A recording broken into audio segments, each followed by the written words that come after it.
ليدا نقوسن راسن عدها راسن كداسن توقاسن عدق الصبزل أراراي يقرفولنا صبغ اللوات تقراي نعرر راي تولدنا نعرر نعرر راي تفترنا نعرر نعرر راي تولدنا نعرر نعرر راي تفترنا نعرر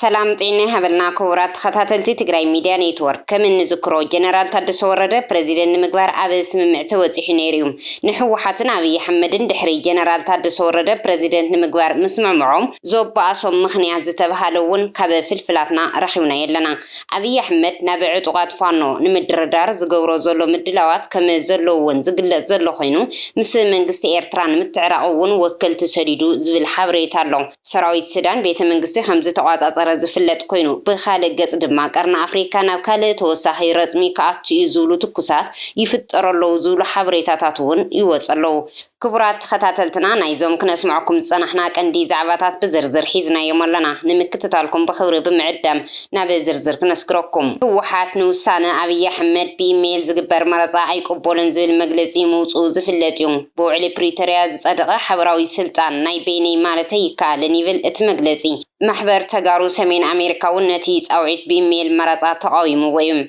امرارها حوحات نوعدو او قوساتون حزب تግራይውን መጻወት ብልጽግና መጓሩ يوصللهم نحنتون بركم مناجتو كل نجار ترسيو أبي أحمد حز خنتاي تنفيسو نبي جز قلا حيلو زبل كتتل تسميدم يمزلهم بسنك جبزنات مرحت تجري أبي أبي أحمد آتيو مصاوتي مخانو خياكل صباح كل ديه للنفس بالحتون مولي سويم أبي أحمد مرات الليلو نبي هزب تجري بزل أخو دبدبه كاب هزب تجري مخانو تايمر رجاجز اللو زبلون حتى بزحاتهم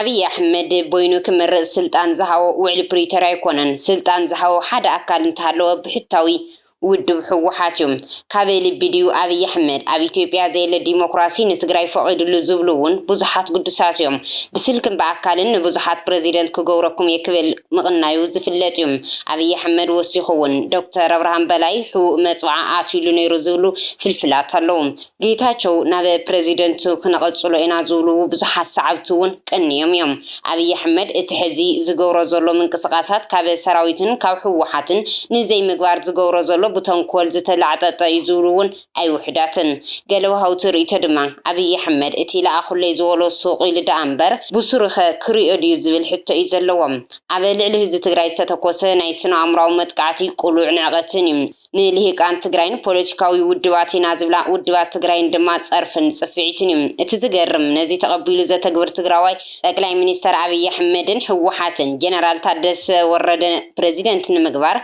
تسمع معمني رميوم تفعل لا يستفتر ناي تحزز اللواء ناي جنرال تادس بوتا من حزاز بالمخانو زقلصو في الفلات دمالو جنرال تادس بريزيدنت نمقبار تسمع معمني رم تفعل لا يزمتا جنرال تادس بريزيدنت انت داخينو وتهدراو عزازي ود شبر كخونا لو زبل ناي دكتور ابي حساب نيريولم هو حد ما ايفالن وتهدراو عزازي ود بيتي كخونا لو زبل قوام بمحاس نتي وسانه ناي دكتور ابي تقبلن هو حات كالئ ممارة غريبهم أمو جنرال تادسة عبتزولو ناي وتهدراو حلفنتي صنحمو دكتور أبراهام تخسته بريزيدنت جبرنا زبل حتو غريبهم ازيد ما أبي أحمد كلتيوم بطاقة حزو أي فكدن زبل حساب كم زهوم يمزقلصم جيتاچو زحازو جل حوحات دما نتي أبي مونغو دكتور دبرتسيان دكتور أبي ينزلو ميت اتعلوا من قصي فيدرال قبول كم زتجبر سلازي حسب بتري تقايمو ميم نايبو على وسان دما وسينو ملو يولم وجل جيتاچو دما وعلى فيدرال يقبلو وينصغو حزون بريزيدنتنا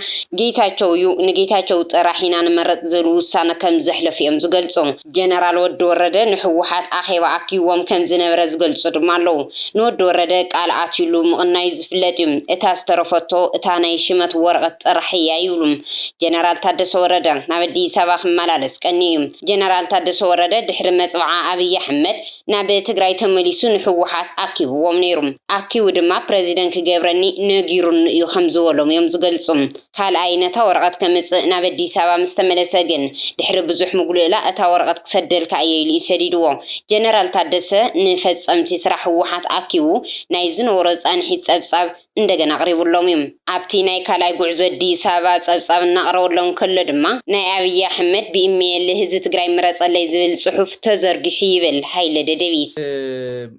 ብጣዕሚ ሾኪንግ ዝኾነ ስለ ዝኾነት ጉዳይ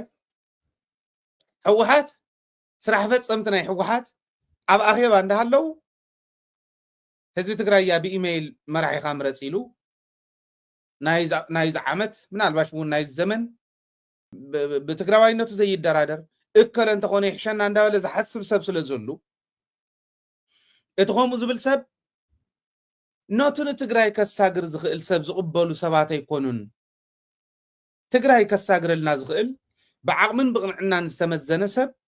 መሪፅና እከለ ይኹን ኢልና ንኽነቕርብ እሞ ትግራይ ያ መሰል ዓርሰ ውሳነ ኣብ ባዕላ ክተኽብር መራሒ ኣብ ባዕላ ክትመርፅ ስለ ዝደለየ ኣይኮነን ኣብይ ኣሕመድ ዝብል ብደንብ ገይረ ብመርትዖ ደጊፈ ክነግረኩም ስለ ዝደለኹ እየ ዘቕርቦ ዘሎ መረፃ ህዝቢ ትግራይ መራሕቲ ክመርፅ ድላዩ እንተዝኾን ነይሩ ኣብይ ኣሕመድ ህዝቢ ትግራይ መሰል ዓርሰ ውሳነኡ ከኽብር ድላዩ እንተዝኾን ነይሩ ኣብይ ኣሕመድ እቲ ኩናት ንምንታይ ዲ ተፈፂሙልና ከምኡ እንተዝኾን ነይሩ ድላዩ ንሕና እኮ መረፃ ኢና መሪፅና ንዓለም ብዘግረመ መልክዑ 2.8 ሚልዮን ህዝቢ ወፂኡ ዝመረፆ መንግስቲ እኮ ኢና ሸይምና ኦኬ ህዝቢ ትግራይ መሪፅ ካለኻ ብኢሜይል ኣይኮነን ዓደታት ሽዑ ንሕልፈልኩም ዝነበርና ሓንተ ደስ ለይቲ ኸይደን ሰዓት 8 ዋንተና ደይ ምሸት ለይቲ እኮ እዩ ሕዚ እንታይ ክትገብራ መፂኽን ሰብ ከይቕድመን ንኽመርፅ ከምዚ እስካዕ ዝብል ህዝቢ ወፂኡ ዝመረፆ መረፃ ንፅንተት ዳሪጉና ኣነ ዝበልኩኹም ስለ ዘይገበርኩም መሰል ዓርሰ ውሳነኹም ስለ ዘኽበርኩም ተባሂልና 1.5 ሚልዮንን ልዕሊኡን ህዝቢ በሳዊሱ ዓዲ ከም ዓዲ እንተሎ መሬታ እንተሎ ሓመዳ ዋጋ ዘኽፈለ ሰብ ሎሚ ብኢሜይል ንዓምረፅ ክብለካ ከሎ ቀልዲ ጥራሕ ኣይኮነን ዓብዪ ንዕቐት እውን እዩ ስለዚ ክንመርፅ ስለ ዝደለየና ኣይኮነን ልቢ በሉ ብኢሜይል እንዲልና ዘሎ ሓደ ሰብ ኣማኢት ኢሜይላት ከፊቱ እከለ እንዳበለ ክመርፅ ይኽእል ኣማኢት ኢሜይላት ከፊቱ ትእከለ ንሱ ተመሪፁ ማለት ዲ ብኢሜይል ናይ ብሓቂ ማለት ኣበየናይ ዓለም እዩ ከምኡ ተገይሩ ዝፈልጥ ዝገርም እዩ ከምዚ ዝበለ ጉድ የለን ሻዕብያ ገብረ ማርያም ዝበሃል ወልደ ማርያም ዝበሃል ሰብ ልኡኽ እንተሃልይዎም ወልደ ማርያም እንዳበለ ክእቱ ሮቦቲክ እውን እኮ ኢሜይል ምግባር ይከኣል ብሮቦት ከምዚ እውን ክገብሩ ይኽእሉ እዮም ኢትዮጵያውያን እውን ባዕሎም ክመርፁ ይኽእሉ እዮም ከምኡ ጌርካ ደ ይግበር ይብስሩ እዚ እቲ ሓደ ኣብ ዓለም ዘየለ መጀመርያ ብኸምዚ ካልኣይ ትንዕቐት እዩ ሳልሳይ እዚዩ ኣብሶሉት ጥሕሰት ናይ ውዕል ፕሪቶርያ እዩ ወየ ሰነፋት ስለ ዝኾኑ እምበር መግለፂ እንዲመፅኦም ዘለዉ ሕወሓት ኣነ ክኸስ ኣለዎም እየ ዝኣምን ወረቐት ደብዳቤ ድብን ኣቢሎም ፅሒፎም ናፍቶም መደራደርቲ ኣካላት ናፍቶም ተዓዘብቲ ዝነበራ ሃገራት ናብ ዩናይትድ ኔሽን ክልኣኽ ኣለዎ ደብዳቤ ውዳበታት ናይ ትግራይ እውን ኣብ ደገ ዘለዋ ይኹን ኣብ ውሽጢ ዘለዋ ኩለን ክልእኽ ኣለዎን ኢለ እየ ዝሓስብ ውዕል ፕሪቶርያ ሙሉእ ብሙሉእ ጥሒስዎ ኣሎ ምክንያቱ ሕወሓትን ፌደራል መንግስትን ተዘራሪቦም ግዜያዊ ምሕዳር የጣይሹ ይብል ግዜያዊ ምሕዳር ዝጣየሸሉ ሰነድ ሕወሓት ህዝባዊ ኮንፈረንስ ገይራ በቱ ዝኸድናዮ ክያዶ ተገይሩ ንኽፀድቕ እሞት ናይ ሕወሓት በቱ ኣሰናዳዊ ኮሚቴ ዘፅድቆ ዝኸደሉ ዝነበረ ዘደራጀዎ ብኡ መንገዲ ዝፀደቐ ሰነድ ሒዞም ግዜያዊ ምሕዳር ከደራጅውላ ንትግራይ ሓላፍነት ይዎም እቲ ዶክመንት እውን ተቐቢልዎ ነፅዲቕዎን እዩ 50+1 ንሕወሓት ፕሬዚዳንት እውን ካብ ሕወሓት ንኽኸውን ተባሂሉ ድሓን ዋላ እዚዩ ክሓዶ ኣበይ ዘሎ እዚ ገለ ይብል ነይሩ ጌታቸው እውን ጌታቸው ዝበለ ነፍታ መግለፂ ናይ መግለፂኡን ኣብታ ምስ ሪኦት ዝገበረንን ቃል ብቃል እንዲ ዝትግብረን ዘሎ بأبي أحمد سلازغون أجزاهم حدار تشاي مزنا برس بريزيدنت حزبون طالقة قاتل لو إيه زبل يلو طالقة أتي أبي أحمد حزب بإيميل كعيلنا وردت كم زول وردت يلن كم زول نعقت يلن سلازي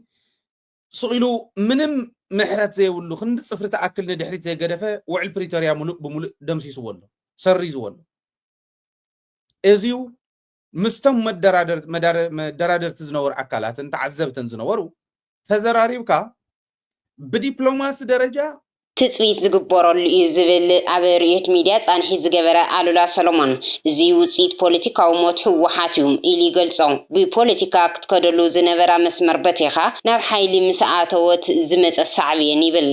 የትግራይን ፖለቲካ የመያዝ ወይም የማየት ደረጃ እንዲደርስ ያደረገው በዋናነት ትግራይ ውስጥ ያለው የፖለቲካ ውድቀት ነው ብዬ ነው የምወስደው እኔ የዛ ነጸብራቅ ነው እንጂ መሰረቱ ወይም ዋናው ምክንያት ትግራይ ውስጥ ያለው የፖለቲካ ችግር ነው በዋናነት ደግሞ የህወሓት ፖለቲካሊ ህወሓት የመሞቱ መገለጫ ነው ብዬ የምወስደው ሰዎቹ ኦፍ ኮርስ አሉ በህይወት አንተም በተደጋጋሚ ተጠቀመው አገላለጽ ነው ይሄ the people are there ጽፈት ቤቱ አለ ፖለቲካዊ ሞት ነው ፖለቲካዊ ሞት thank you እሱን ያችን ቃል ለማምጣት ነበር እንደዚህ ነበር thank you ቴዲ so ፖለቲካዊ ሞታቸውን ግን ሞተዋል አሁን እየሆነ ያለው ምንድነው ይህ ፖለቲካዊ ሞታቸው በመሳሪያ የሬሳ ሳጥኑን እየጠበቁ ነው ያሉት ሕዝውን ህወሓት ያትጋገዘላ ይብል ሃይለ ድማ እቲ ናይ ሕሉፍ ጌጋ ይድገማሎ ህወሓት ምስ ኣብይ መኺራ ንወዲ ወረደ ወኪልና ካዝብሉ ወንበር ወዲ ወረደ ምስ ኣብይ መኺሩ ንህወሓት ዝእክወሉ መስርሕ ንፅባሕ ኣብይ ሓደጋ ይብል ብተወሳኺ ድማ ፃንሒት ናይቲ ግዝያዊ ምምሕዳር ትግራይ ንሓደ ዓመት ይኹን ንክልተ ዓመት ክነዋሕ ከሎ በይኑ ኣብይ ወሲንዎ ውክልና ተጋሩ ኣብ ዘይውሉ ድማ ኣብ ፌደሬሽን እዩ ዝፀድቕ ዘሎ እዚ እውን ናይ ህወሓት ጌጋ ምዃኑ ይዝቕምጥ ኤስቲኤስ ውዳበኢ ናን ፓርቲዛን አፖለቲካ ዘይሳተፍ ውግንና ዘይብሉ እዩ ብጂኤስቲኤስ እንተይኮነ ካብ ምሁራን መነመን ነምፅእ ሚኢት እንተኮይኖም ዘለው ሓደ እንተኮይኑ ዝድለቶም ሚኢት ይሰለፉ ሓደ ቅድሚት ዘሎ ንውሰድ እዩ ዝበሃል ንሱም ብለይ እንተይሉ ደድሕሪ ዘሎ ንውሰድ እዩ ዝበሃል ከምዚ ጌርካ ክስራሕና ተገቦ ህወሓት ወጥፊያ ኦኬ ዋላ ምስ ህወሓት ይንበር ትድርድር ከምኡ ክገብርዎ ይነበሮምን ጌጋ ነይሩ ማለት ሒዙ ኸይዱ ናተመላለሰ ቀኒዩ ኦሬዲ ሕጋዊ ተካይዱ ግን ዝበለፀ ክንገብረና ከኣልና ኣብኡ ፈሪሱ ልክ ከም ኣወዲ ወረደ እውን ሒዙ ኸይዱ ተረድኡን ሕዚ ኣነ ምሕረት ዝገብረሉ ሰብ የለን ኦኬ ተሓቂ ህዝቢ ክርዳእ እየ ዝደሊ ህዝቢ እንተተረዲእዋ በብመድረኹ ክእርማ ንሳልሳይ ግዜ መስና ከምኡ ከይንገብር እየ ዝደሊ ወዲ ወረደ ቃል ተኣቲሉ ጌታቸው حجي يكونن كورد نيرو نصبح حيتا مستشوم يخورد نيرو بسرو زي تشوم يخترف نيرو عقمي يولون نايم محدار كئلت يولون نايم محدار ود ورد خشوم كله عقمو خلل نيرو ويلك عقمو خلل نيرو مرح عد تكون كلخاكو مس عالمي خا ترخب ولا نايتا كل كوينا بايثيوبيا بفيدريشننا نزل عالمنا ننبر انتيلنا ون سون تنبيرومنا انتنا أسنا بتقرأي نزمت حيلي نتقرأي كدقف نزغل حيلي كومنيكيت قبر لنكو اوكي ناس بتقرأي ون امينو العائلو حدا خي مت لمعت كد اللي خلون بحبار نخوفر كقورة زغل عقم خلو له هايله نابزا بوتا زي اتون تيلكمني لغونت بوتا تا بوتا نسان نهاي العقمن يزمزن دحريو افتو بوتا نسو خاب هايلن لعل خسرح زغل سبلو دو يلن إلي إزمزن واتم سبتا قارو نخون سسعنا يسلطان مبار حزب تقرأي كفلت أزلوه تازو واردتنا حزي حز حزب نقرأكم حزي نقادو مالت زي مستا حزب لا زلوه تخرسل زغونة تيزا قمت أزلوه حزو نتفولو أبرن بحزو نقادو ناي تقرأي كوينو تقارو كوينو كمتان جيتاتشو جد حريقتو مسموس نداولو متمت أبيلهم نتعد بليعهم حتسكين مسكينا يلك زعي لك حتى أبيلهم وسيدهم عدز والعوال لياو خموز بلا سبن مشام ناين إكل نجارو بخبابي ناي إكل نجارو بخبابي إكل سلزح شنا إكل نخنوص بلو إكل ناولكم لطف كم زيكو قني زيادة عزيب واي أبي حمد كباوياوي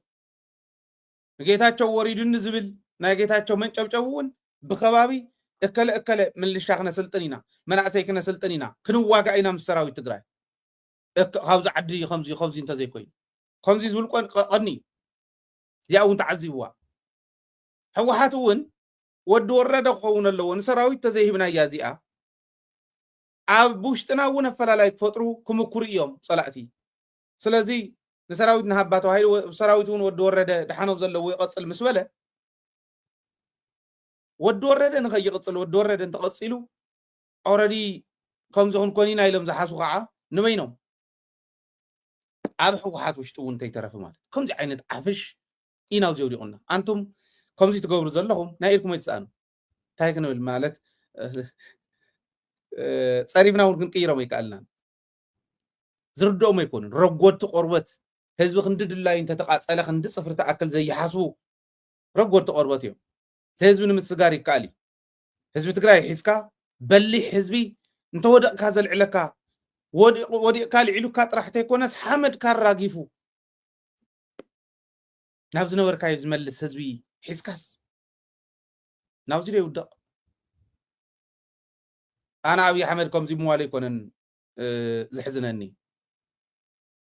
كمزي خنبحال زبصحنا له مخنيات ودقت ناي وشتنا فلالاي انت ابولو اندسرحو واحد خنكون انتان ودؤو انت ولنا سراويتون جميركا قدف تا خوينا ميم زي ودؤو كم دم هوني مسلكم سراويت ناي وعلو السانه تكبيرو بفتنه انت هتعنقف حزي ناي بعلو السانه تكبيرو تناي واحد وسانون تكبيرو تناي حزباو كونفرنسون ناي تمت بيت مغرو سانون تكبيرو كلنا مريت انت ترجمن نيرو ابي احمد كم جاي يقبر ندليت وحدات تواهيلو عدل تግራይ ببتري كوسن عبز تغورو لساعاتهم اتودق درجو كوسخ زغورو زبل عللا سلمون ابي بعل خاب زخفت كال عدل تطعيمو انتقلده دحرو از سمع ጫውታ ትርጉም ይሁሉን ይበል ባትገፋኝ ኖሮ ማን ገደል ውስጥ ይከተኝ ነበር ነው ማለት ገደሉ ባጭሩ ቅድም ገልጸዋል ገደሉ አይደለም ስተቱ ገደልማ ገደል ነው በቃ መሰልቀጥ ነው የተወረወረለትን ግን ተኩሶ ሰው በመግደል ከዛ በፊት ደግሞ መርዛማ የሆኑ ስብሰባዎች የጥላቻ ንግግሮች የተካተተባቸው በማድረግ የህብረተሰቡ የቆየ አንድነት የቆየ ማህበራዊ መስተጋብር ከበጣጠስክ በኋላ ያልበቃ ብሎ ደግሞ በጉልበት ጭምር አድምተህ አቁስለህ ገድለህ ማለት ነው አስቦ የሚፈጠረው ጸብና ጥላቻ በዛ ሂደት ያ ሁሉ ካደረክ በኋላ ብልሽትሽቱ ካወጣው በኋላ ይህንን አጋጣሚ ተጠቅሞ የሚሰለቅጥህን በብልጣብልጥነት የሚጠቀምበትን አካል ስታይ ተመለሰህ ብታለቃቀስ ብጮህ ምንም ትርጉም የለውም አሁን እኔ አንድ ነገር የሚረዳኛል በህወሓቶች ሓደ ነጣፊ ከምዚ ይብል በሐጽሩ አብይ ንዒቁና አዋሪድና ተላጊጽልና ኢልካ አይተውይ ተላጊጾም ንተላጋጻይ ዝሃውኻ ደኒኖም ዘነንኻ ዘለው መራሕቲ ኻዮም ህወሓት ቃሕታ ንኽትረግጸካ አመቻችኻ ዝቀበርካዮ እንግድዓ ገና ኩሉ ዕድል ዘግኔ እንዳመጸ ስር እንዳበለደዩ ማይዶ ጸባ ክብለልዩም ዓርሲ ህወሓት ሓዚልካ ንዕሩሩ እንዳተባለ ክሳብ ዝተጨረሐ እዋን ጽባሕ ድማ ወልቃይ ናይ ትግራይ ዲዩና የምሓራ ዝብል መማረጺ ቢሜል ክመጽዩም ፈለማ ዝባን ካርአት ጸውራ ካርግፍ ይብል كم فلفلنا زحبرن تخينم مس أبي حمدن حوحاتن أبي مشان بريزيدنتنت أفلالاي زفترلهم نتوي نايتا دسبوتا مني حازو زبل مخانم حوحات بو علمنا زغنح جنرال كغير وزنورن بهدي أبي حمد زي تقبليهم كم زفلت جيتا ردا ميزان حيلي كشنف زغورو بحيل سراويتيوم نزيز تردز مسل جنرال تادسو ردون سراويت مسوكو خناي مدلاي زنبالتات ترأيلو إيبل هايلم زيون حوحات كتقبل ويولكم انزبل حسابي زهوم تدليو دي تدليو انزبل كنا حسابي قبعنا ادفانتج لو إلي إذا حسبان لذي دبدابي خلا أقللو ملو بملو يتحيس وزلو على بريتوريا إلي إذا فلت TPLF تبهالي فلتأكن يلوانو TPLF نستبهالجن بمعرة سلطان بمعرة قصري بمعرة درجة ኣብ ጠረጴዛ ዙርያ ኣብ ፕሪቶሪያ ተቀበልን مخقبلك ኢሉ ይሒዙ ኸይዱ ነይሩ ወይ ሓሳዳት ናብ ዝጉዱ እዚእትዮምና ናይ ኢዶሞ ይስኣኑ በዓል ጻድቃን በዓል ስየ ናብ ከምዚ እትዮምና ግዜያዊ ምሕዳር ዘይ ሓሰው እንዳሃለወ ግዜያዊ ምሕዳር ይገበር ኢሎም ናብ ዝእተውና ንሶም እዮም ነጊርናኩም ኢና ቅድሚ ሕዝቡ ናይ ጻድቃን ናይ ስየ ናይ በዓል ብስራ ተማረ ናይ በዓል ሰፋ ብርሃ ፕሮጀክት እዚ ግዜያዊ ምሕዳር ናታቶም ፕሮጀክት እዩ ኣብይ ኣሕመድ እውን ሕወሓትን እቲኦምን ኣብ ዘለውሉ كفيروا غزياو محدار يطايش زولكم كو بعلكم بر انا يكونكون يلوم قال بقال يلوم عدل تغارو كاب ابي احمد منطق يكالي زبل تيودروس صقاي دما نزي كما فتح زول دما عدل تغارو كاب دليت ومبرن غجلتاتن وصيو نا بحقفاي زخونه بهراو غواي انت مرح مخان يغلص كرندا يمطا يميفلك هنا بني بكل the only way out بتግራይ ብሄራዊ ጉባኤ እንዲጠራ and ህዝብን የሚመስል አካታችነት ያለው መንግስት እንዲዋቀር በጊዜ የተገደበ ፕሮሰስ መጀመር ነው። የትግራይ ህዝብ አጠቃላይ ስምምነት ካለበት አብይ አህመድን ሁለት ጊዜ እንዲያስብ ማድረግ ይቻላል። ስለዚህ እኔ ጂኤስቲኤስም ሌላም በማናቸው መልኩ የተደራጀ እዚ ጉዳይ ናይ ሓደ ሕወሓት ዝበሃል ውድብ ጉዳይ ጥራሕ ይኮነን ናይ ጌታቸው ረዳ ጥራሕ እውን ኣይኮነን እዚ ጉዳይ ናይ ህዝቢ ናይ ህልውና ጉዳይ ዝብል ካልእ ነጣፍ ድማ ኣብይ ኣብዛን ነብረላ ዘለና ምድሪ ዘሎ ዘመናዊ ሂትለር ወይ ግራዝያን እዩ ብምዃኑ እውን ሓደጋ ህልውና ህዝቢ ትግራይን ትግርኛ ተዛራብን ህዝቢ ሓፋሽን እዩ ነቲ ዝድኽድኽ ዘሎ ልሂቅ ብምንታይ ክነረዶ እዩ ጨኒቕና ዘሎም ደጋጊምና ኣብይ ናይ ህዝቢ ትግራይን ናይ ትግራይን ዘላቒ ናይ ህልውና ሓደጋ እዩ እንብል ኣለና ንዑ ደጋጊሙ ከምኡ ምዃኑ የረጋግጸልና ድማ ለይብል ነቲ ናይቲ ማለ ንዕቐት ዝተመልኦ ጻውዒት ተቐቢሉ ሃገምገም ዝብል ብዙሕ ሰብ እንትርኢ ድማ ብዙሕ የጨንቐካ ዝብል እቲ ጸሓፋይ ዝኾነ ኮይኑ ኣብይ ኣሕመድ ንምንታይ ነዛ ካርዲ መዚዝዋ ዝብል ግን ምኽንያት ኣለዎ ይብል ሕወሓት ዝበሃል ውድብ ኣይፈልጥን ዝብል ቀጥታዊ መልእኽቲ ከም ዘለዎ ድማ ይቕምጥ ኣብይ ናብ ትግራይ ዝምልከታ ዝድርብየን ሕድሕድ ቃላት ኮና ርእይቶታት ስነ ልቦና ህዝቢ ትግራይ ንምስባር ብዘለዎን ትርጉም ዝምዘን ኢሉ ድማ ይኣምን ውዕሊ ፕሪቶሪያ ኣይፈልጦን ዝብል ቀጥተኛ መልእኽቲ እዩ ዘመሓላልፍ ዘሎ ይብል ብዙሕ ሰብ ልቢ ዘይወለሉ ጉዳይ ኣብይ ንውዕሊ ፕሪቶሪያ ከም መወከሲ ተጠቒሙ ተዛሪቡ ይፈልጥን ብክልተ ምኽንያታት ኢሉ ይቕምጦ ሓደ እቲ ንውዕሊ ፕሪቶሪያ እንተተወኪሱ ነቲ ናብ መቃብር ከጉዕዞ ዝደለየ ሓይሊ ኣፍልጦ ይህቦ ስለ ዘሎ ክጥቀመሉ ይመርፅን እቲ ካልኣይ ድማ ውዕሊ ፕሪቶሪያ ንኣብይ ኣሕመድ መሪር ስዕረት ኮይኑ ስለ ዝስምዖ በታቲኖዮ ዝበለ ህዝቢ ጨፍሊቆ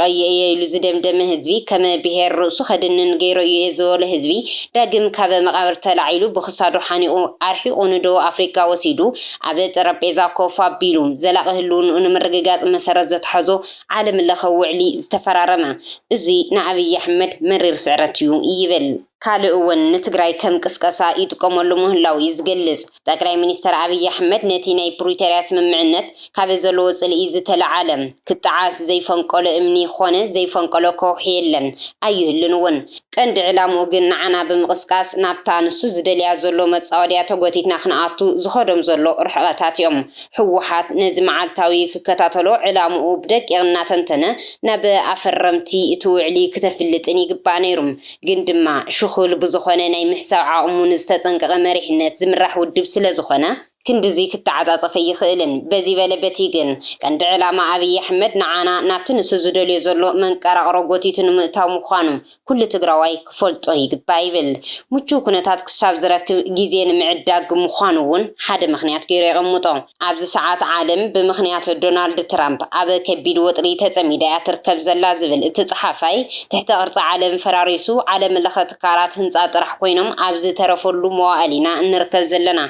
ኣሜሪካ قول العالم خوانا تريفو كما ناي سفر وطمشا نخلو اتناخس عدي خوينالا مس استفرالي عدتات آتيات بزلا ناي نقد خوينات مالتوون تريد وار مخنياتوون عالم او كبيد قلولاو يازلان أمريكا كابو كوينات روسيان يوكرين انزو صدتو مرقزي فوصم كالتسويت وزايبو مخانو اتن باعازقن حازن وراها قراتوون ካብ ኣሜሪካ ዝፀረየ ናይ ጸጥታን ድሕነትን መሓውር ንምህናጽ ኣብ ጽዕጽዕ ምንቅስቓስን ዘለዋ ብኻልእ ወገን ኣሜሪካ ንካናዳ መበል 51 ስቴት ግዛት ኣሜሪካን ምግባር ብተደጋጋሚ ክትሕነት ደሚፀያ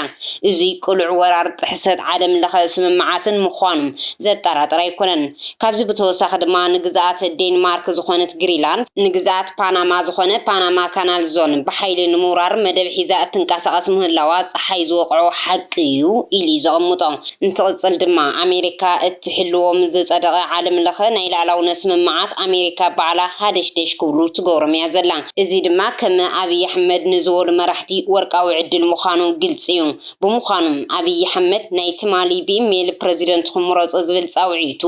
ኩነታት ትግራይ እንተቐኒዕዎ እቲ ዓለማዊ ኩነታት ክሳብ ናብ ዝኸፍአ ደረጃ ዝበፅሕ ካብቲ ዘሎ ብዝኸፍአ ኩነታት እናተሓላለኸ ክኸይድ ንምግባር እንተዘይኮይኑ ድማ ዋላ በቲ ዘለዎ ደረጃ ክፀንሕ እሞ እቲ ዝፍጠር ዘሎ ዓለም ለኸ ዘይምቅድዳው ሓደ ደረጃ ሓፍ ክሳብ ዝብል ተፀቢዩ ሽዑ ብዘይ ምንም ሃይ ዝብሎ ኣካል ዝሐሸሉ ንምግባር ተሊሙ ይንቀሳቐስ ምህላው ዘረጋገፀ ክስተት እዩ ይብል ዝተዋረድናኮ ንፖለቲካ ተደልዩ እምበር 1 ሚልዮን ህዝቢ የጠፍአናን ኢሎም ኣብ ፀሓይ ቀትሪ እንትዛረቡ እዩ ዝብል ካልእ ተዓዛባይ ድማ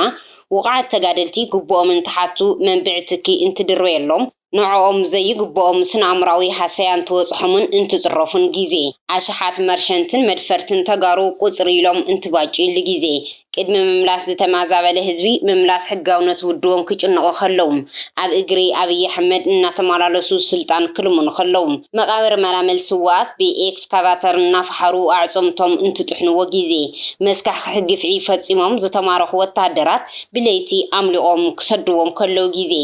WFP ነተማዛበልቲ ዝለኣኹ ወረዳታ ኣሕዲጎም ይሸጥዎ ኣለዉ ኢሉ ንዓለም እንተፍልጥ ጊዜ ዓመፅቲ ኢና ነርና ኢሎም ሚልዮናት ዝጠፍኡሉ ቃልሲ ህዝቢ እንትሕንሽሽዎ ጊዜ እዩ ብተወሳኺ እውን ከም ተጋሩ ክብርና ክንስእን ዝገበረና እኮ ይብል ባዕልና ንባዕልና ምትኳስ ምስ ጀመርና እዩ ብምባል የግዳስ ከመይ ንድሓን ዝብል እዩ ሕቶና ክኸውን ዝግባእ ይብል ከም ትግራይ ክትወስዶ ዝግባእ ፍታሕ ኢሎም ዘቐመጥዎ ገለ ኣካላት ድማ ኣብ ውሽጢ ዓዲ ምስ ዘለዉ ምሳና ተመሳሳሊ ዕላማ ምስ ዘለዎም ትርጉም ዘለዎም ሓይልታት ኣብ ሓበራዊ ረብሓ ዝተደረኸ ጽምዶ ምሕያል ቅድሚት ይሰርዕዎም ህዝቢ ትግራይ ዝኣተዎ ዘሎ ኣዝዩ ከቢድን ዝተሓላለኸ ናይ ህልውና ሓደጋ ኣብ ግምት ብምእታው ዋላ ምስ ናይ ደገ ሓይልታት ረብሓ ህዝብና ብዘረጋግፅ ዘላቒ ህልውና ብዘውሕስ ኣገባብ ኣበይ ጭቡጥ ትንተና ኩነታትን ዝተመስረተ ጽምዶ ምፍጣር እውን ትኹረት ክወሃቦ እዮም ዝምዕዱም ኣብ ሱዳንን ሰሜንን ተጋሩ ተፈጢሩ ዘሎ ኩነታት ናብ ረብሓና እነውዕለሉ ነኳል እንተዳኣ ሃልዩ ኣብ ጭቡጥ ጂኦፖለቲካዊ ቁጠባዊ ጸጥታዊ ኩነታት ዝተደረኸ ትንተና ብምክያድ ምላሽ እዩ ብወገን 4 ኪሎም ዝረኣዩ ዘለዉ ሓደሽቲ ምዕባለታት መበገሲኦም ዕላምኦምን ብዝግባእ ተንቲንካ ናብቶም ንውዕሊ ፕሪቶርያ ዘፈራርሙ ኣካላትን ዋላ ኣብ ናይ ባዕሉ ጉዳይ ተጸሚዱ ብምህላው መልሲ ክህብ ትፅቢት ኣይግበረሉ ግን ድማ ናብ ዓለም ለኸ ማሕበረሰብ ክቐርብ ምግባር ኣካል መፍትሒ ምዃኑ እዮም ዘቐምጡም እዚ ከምዚ እናሃለወም ጠቅላይ ሚኒስትር ኣብይ ኣሕመድ ምስ ፋኖ ንኸደራድርዎ ንምዕራባውያን ከም ዝሓተተውን ይግለጽ ኣሎ ቅድም ክብል ምዕራባውያን ዲፕሎማሰኛታት ምስ ፋኖ ሰላም ክፈጥር ተደጋጋሚ ክልምንዎ ምጽንሖም ዝዝከር ኮይኑ ነቲ ሕቶ ሕዚ ተግባራዊ ክገብርዎ ከም ዝሓተተን ንዕርቂ ድሉ ምዃኑን ኣዲስ ስታንዳርድ ጸብጺቦሎም ብተመሳሳሊ ምስ መንግስቲ ኤርትራ እውን ንምትዕራቕ ብስዑድ ደቢሉ ንሬድዋን ሑሴን ሰዲድዎሎ ዝብል ሓበሬታ እውን ረኺብና ኣለና እዚ ከምዚ እናሃለወ ሱዳን እውን አልቡርሃ ዓወቲኦ ንዕሙ ህላው ዝግለጽ ዘሎ ጀነራል አልቡርሃን ዋና ከተማ ሱዳን ካርቱም ሙሉ ንሙሉ ሓራ ከም ዝወፀት ዕላው ገይሩ ድሕሪ 2 ዓመታት ንፈለማ እዋን ኣብ መዕርፎ ነፈርቲ ካርቱም ቤተ መንግስቲ ተረኺቡ ዋና ከተማ ሱዳን ሓራ ከም ዝወፀት ኣፍሊጠሎም እዚ ከምዚ እናሃለወ ግን ደቡብ ሱዳን እውን ናብ ፖለቲካዊ ነውፂ ቀርና ኣፍሪካ መጽያ ዝብል ዜና እውን ኣሎ ደቡብ ሱዳን ንምክትል ፕሬዚደንት ተሃገር ኣሲራተላ እዚ ኩነታት ነቲ ኣብ ቀርና ኣፍሪካ ዘሎ ተሕሚስ ካሊ መቃጻጸሊ ይብሉ ብዙሓት እቲ ኣብ ሞንጎ ፕሬዚደንት ሳልቫኪርን ምክትሉ ሪክ ማቻርን ዝነበረ ሓያል ቅርሕንቲ ነቲጉ ናብ ስሩ ሓዞ ስደዶ ምትእስሳር በፂሖም ኣለዉ ሰሜን ሱዳን ኣብ ሕድሕድ ኩናት እያ ዘላ ኢትዮጵያ ኣብ ሕድሕድ ኩናት ደጋዊ ወጥሪ ምስ ኤርትራ ተሰኽቲታ እያ ዘላ ሶማልያ ኣብ ባሕሪ ኣልሸባብን ውሽጣዊ ተሕሚስን ጥሒላላ ደቡብ ሱዳን እውን ሰተቲላ ናብዚ ናይ ቀጠና ቀርና አፍሪካ ትርምስ ትመጸላ ዝብሉ ግምቶም ይሁም ፕሬዚደንት ደቡብ ሱዳን ሳልቫኪር ንምክትሉ ተናሓናሒኡን ምእሳሩ ስዒቡ ደገፍቲ ሪክ ማቻር ነውፂ ከም ዘልዕሉ ግድን እዩ ናይ ቀርና አፍሪካ ፖለቲካ ኣብ ርእሲ ተሕሚስ ካልእ ተሕሚስ ወሲኹ ናብ ዝኸፈ ኩነታት ይኸይድ ኣሎ ይብሉም ናይ ትግራይ ፖለቲካ ካብዚ ነፀልካ ክረአየብሉን ዝብሉ ድማ ኣብ ኢትዮጵያ ዘሎ ፖለቲካ እንተዘይተማዕራርዩ ናይ ትግራይ ጉዳይ ክዕርም ሕሳብ ባዕልኻ ምሽዋዲ ዝኸውን ስርዓት ብልጽግና እንተዘይዓርዩ ናይ ትግራይ ፖለቲካ ኣብ ደጀን ክዕረ ይኽእልን ብዙሕ ሰብ ናይ ትግራይ ፖለቲካ ኣብ ደጀንን ኣብ ቤት ጽሕፈት ህወሓትን ዝዕረ ዝመስሎ ኣሎም ግን ዝተሰሓተ ርድኢት ይብሉም ብዘሎ ህሉ ኩነታት ኣብ ስርዓት ብልጽግና ምዃኑ እዮም ዘንፈቱም ደጀን እኮ ተኸፋፊሎም ልኡኽ ተቐበልቲ እምበር ዘምጽእዎ ጽልዋን ሓድሽ ነገርን የለን ይብሉም የግዳስ ዘዋቅርና አፍሪካ ናብ ካልእ ተወሳኺ ረጽሚ ከኣቱ ይመስል ይብሉም ሩዋንዳ ኣብ ልዕሊ ብሩንዲ ኩናን ንምኽፋት ከም ዝተዳለወት ፕሬዚደንት ብሩንዲ ዕላው ገይሮሎም ሩዋንዳ ኣብ ብሩንዲ ዕልዋ መንግስቲ ንምፍጻም ፈተነታት ዝገብሩ አንጻር መንግስቲ ዕጥቃዊ ቃልሲ ንምክያድ ጠበንጃ ዘልዕሉ ዓመፅቲ ሓይልታት ሽፋን ትህብ ከም ዘላ ከሲሰሎ ፕሬዚደንት ብሩንዲ ሩዋንዳ ምስ ብሩንዲ ዘዋስንዋ ወሰናት ከም ዝዓፀወትን ብሩንዲ እውን ተመሳሳሊ ስጉምቲ ከም ዝወሰደትን እቲ ፕሬዚደንት ገሊጹ እዩ መንግስቲ ብሩንዲ ምስ ሩዋንዳ ኣሎ ዝበሃል ዝኾነ ዓይነት ኣፈላላይ እንተሃልዩ ብዘተ ንምፍታሕ ቅርብ ምዃኑ ብምግላጽ ካብዚ ወጻኢ ከጥቅዑና እንተመፅዮም ግን ክነጥቅዖ ምዃንና ክፈልጡ ይግባእ ክብል ኣገንዚቡ እዩ እቲ ፕሬዚደንት ብሩንዲ ናይ ብሩንዳውያን ጥራሕ እያ ጸገማት ብሩንዲ ዝፍትሑ ድማ ብብሩንዳውያን ጥራሕ ምዃኖም ብምሕባር ኩሎም ዜጋታት ብሩንዲ ዝኾነ ይኹን ዛዕባ ምስ ዝህልዎም ንምልዛብ ቅርብ ምዃኑ ደጋጊሙ ኣረጋጊጹም ሩዋንዳ ብጉዳያት ወጻኢ ሚኒስተር ኣቢላ ዝሕዝን ክትብል መልሲ ሂባ እያ ሩዋንዳ ኳዳስ ናይ ክልቲአን ሃገራት ናይ ጸጥታ ድሕንነት ሰበስልጣን ብዝበለጸ ስጋር ንምቕናስ ኣብ ስምምዕ ከም ዝወጽሑ ብምሕባር ኣብ መንጎ ክልቲአን ሃገራት ውጥረት ምህላው ዘመላኽት መብርሂ ሂባ ኣላ ብኻልእ ገጽ ኡጋንዳ ኣብ ደቡብ ሱዳን ክውላዕ ብልጭ ድርግም እናበለ ዝጸንሕ ኩናት ሕድሕድ ሕዚ ኣብ ጫፍ ምውጽሑ ንሓይልታት ፕሬዚደንት ሳልቫኪር ማርዲት ድጋፍ ንምሃብ ናብ ደቡብ ሱዳን ምውፋር ከም ዝገበረት እውን ተገሊጹ እዩ ኣብ መንጎ ምክትል ፕሬዚደንት ሪክ ማቻርን ፕሬዚደንት ሳልቫኪርን ዝጸንሐ ምክራር ዋላ እኳ ንዝተወሰነ ዓመታት ዝሕሊሉ እንተነበረ ሕዚ ግን ከም ብሓድሽ ደጊስዎ ክልቲኦም ሓይልታት ናብ ከቢድ ወጥሪ ጥሒሎም ይርከቡ ኣብ መንጎ ደቡብ ሱዳንን እውን ካልእ ዘይምቅዳው ቅልቅል ይብል ኣሎ ይብሉም ገለ ተዓዘብቲ ሱዳን ነቲ ኣብ ሱዳን ካብ ዝውላዕ ዛጊድ 2 ዓመት ዝመርኦ ዘሎ ኩናት ሕድሕድ ደቡብ ሱዳን ኢድ ነይርዋ እዩ ክትብል ብዕሊ ዝኸሰሰት እንትትከውን ወታደራዊ ስጉምቲ ብምውሳድ ሕና ክትፈዲ ከም እትኽእል እውን ብዕሊ ኣንፊታ እያ ብተመሳሳሊ መገዲ ሱዳን ነቲ ኣብ ውሽጢ ዘሎ ሕድሕድ ኩናት ተጓህርን ንሓይልታት ዳዕመል ሰሪዕ ወታደራዊ ደገፍ ትገብር ነይራን ኣላን ክትብል ኣብ ልዕሊ ሃገረ ቻድ እውን ክሲ ዘቕረበት እንትትከውን ወታደራዊ ስጉምቲ ብምውሳድ ሕና ክትፈዲ ከም እትኽእል እውን ምጥንቃቕ ይገልጹን ክቡራት ተኸታተልቲ ትግራይ ሚድያ ኔትወርክ ነሰዓት ዘዳለናልኩም እዋናዊ ዛዕባ ነዚ ይመስል ነይሩ ንምክትታልኩም ካብ ልቢ ነመስግን ሰላም عديدا نقوسن راسن عدها راسن قداسن توقاسن عدقل السبزل عراراي يقرفولنا سبل اللوا تقراي نعار الراي تولدنا نعار الراي تفترنا نعار الراي تولدنا نعار الراي تفترنا نعار